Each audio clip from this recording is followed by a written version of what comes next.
Howdy, Banger pals. Blayne Smith welcoming you to another Overkill Reviews, Banger's weekly metal review show. Hey, we've been doing a lot of extreme metal lately, so why don't we just take a break and enjoy some heavy metal for a change? How about that, eh?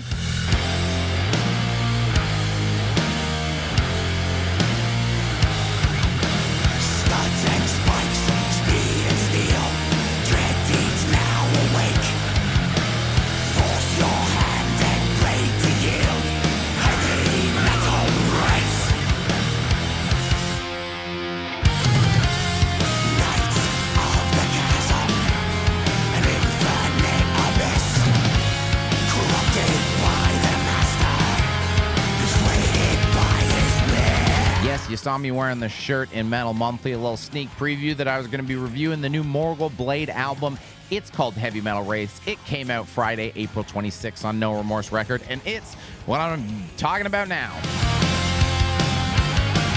Formed in 2018 in Philly, their first full-length would be Fell Sorcery Abound in 2021, which I loved. Since then, they've had a lineup change with a new bass player, and more recently, they changed up their guitar player for Elise from Metal Monthly alumni Heavy Temple. Yay, I love that. So, you've got a band I already like. They've added a new member from another band I already like. What could possibly go wrong? Well, I could still be full of bile from that Deicide review, and they could just wind up a casualty of war. It's album 13 of Fuck God, but like, why fuck God, Glenn? I just want to know your reasons. I also think fuck God, but I have reasons, Glenn. What are your...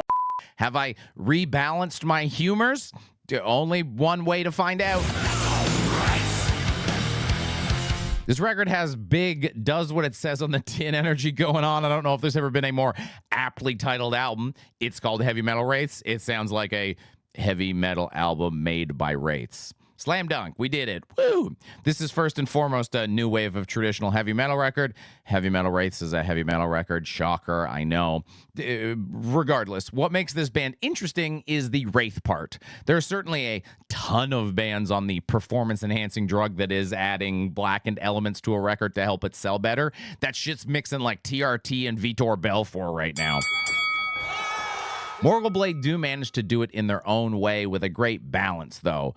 While the blackened elements mostly come by way of Klaus vocals, they also hit it with little touches in instrumentation and atmosphere. A blast beat here, that atmospheric outro to Razor Sharp there. It all goes to making the perfect blend to create a one-of-one band, even though a lot of acts are trying to deploy this formula right now. It's partially because they only dip into it sparingly, so they aren't popping on any drug tests, and it gives a much more of an impact when it is deployed at just the right time.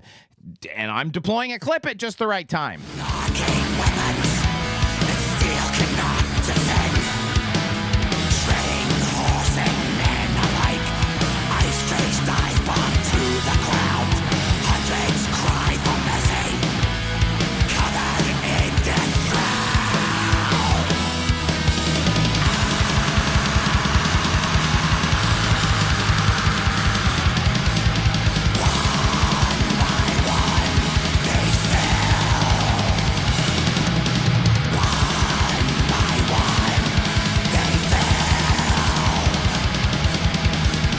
Two of four member shakeup between records is frequently a pretty ominous sign that things aren't going to go great and not necessarily the best foot to go into an important follow-up record on. But I don't know what job board they were posting their vacancies on. Indeed, LinkedIn, ZipRecruiter, because they ended up getting great hires across the board for more than one reason, but we don't need to go into that.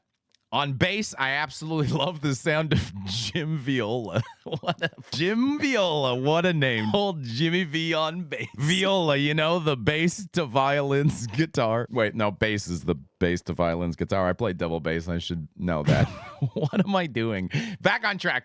Anyways, his bass tone is just great. It's placed perfectly in the mix. There's like this empty pocket and space that he fills, and it feels just right. And when he takes center stage, like at the start of Beneath the Black Sails, you know why they call him Jimmy V. Sorry, I'll I'll stop. And while we already know I'm an Elise fan, she does an impeccable job here. Surprisingly, this is actually a more mid-tempoed act than you'd expect, and Elise's guitar keeps energy up with great riffs and soaring tone over just jamming BPM down your throat. You know I prefer things a little faster, so it's even more of a compliment that I'm vibing this hard. Plus, just listen to the great way she kicks off this record.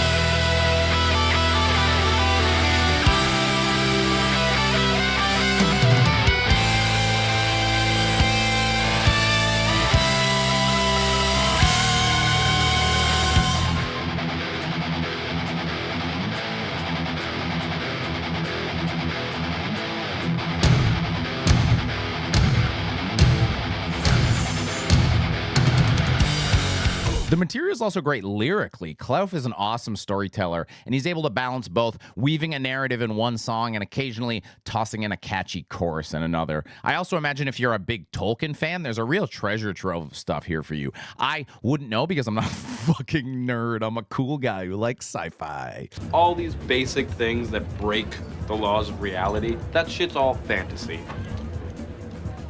I'm into hard sci-fi. Fantasy is bullshit.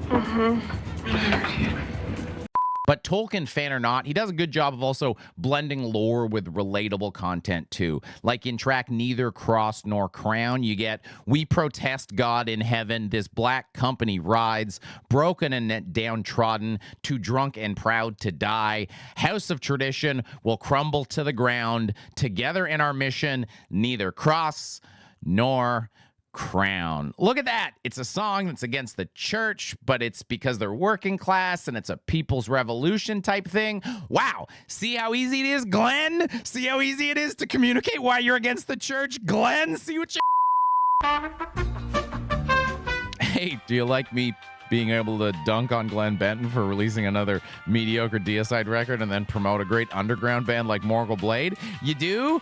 Well, you can keep this happening by tossing a couple of bucks over to Banger's Patreon campaign. It helps fund everything that happens here and allows us to do whatever the hell we want. So we really appreciate those of you that can contribute.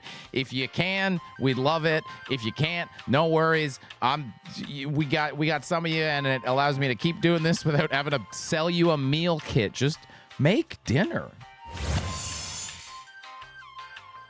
We were so close, but just a little trip up at the finish line with a classic Blayne complaint. Faffing about instead of playing goddamn songs. Not all the faffing about is a problem. Like I said, the atmospheric end to Razor Sharp is fantastically done, and I've got nothing bad to say about two of the interludes, except that there are 3 damn interludes on a 35-minute record. It's fucking jarring. I was driving my car the first time I listened to the record, and I was like, what is happening? Did I download this wrong? I'm going to get in a car accident trying to figure this out.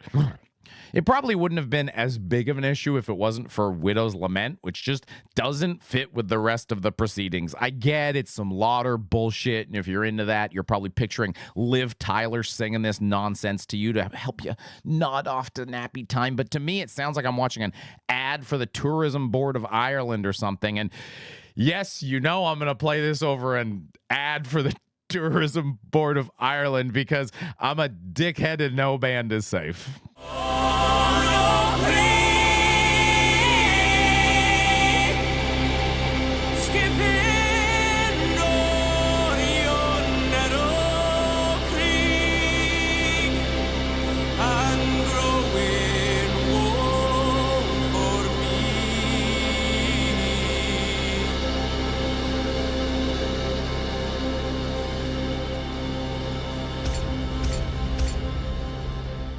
So a minor error to an otherwise great record. Well, I've got to dock some points. It's nothing the old skip button can't fix, and the actual songs they play all rip, and I wouldn't cut any of them. Plus, holy hell, look at that James Buscema cover on this thing. It's perfection. Someone airbrushed that thing on the side of a van ASAP. See, Glenn, look what a good album cover can do for a... Sorry. Morgul Blade are rad, and I think this is another strong showing from them with a great lineup. This year has felt a little light on great heavy metal so far, but these Wraiths ride in to save the day, which is actually traditionally not what Wraiths do. 4 out of 5 Balrog skulls. Love it. But of course, to close things out, we have shout out, or I should say shout out, because I've done a lot of videos this month and I've just been absolutely drained of shout outs. I do have a great one for you. They're label mates. So Dolmen Gate, Gateways of Eternity, No Remorse Records also came out April 26th. Yeah, they're label mates with Morgul Blade. So you like Morgul Blade, you're probably going to like this epic heavy metal record. There you go. Little bonus. Let me know in the comments down below. You've been jamming Morgul Blade. Did this cover cleanse your eyes from looking at that deicide atrocity? How you feeling? What are you doing? Like, comment, subscribe, whole rigmarole. See you on the next one, gang.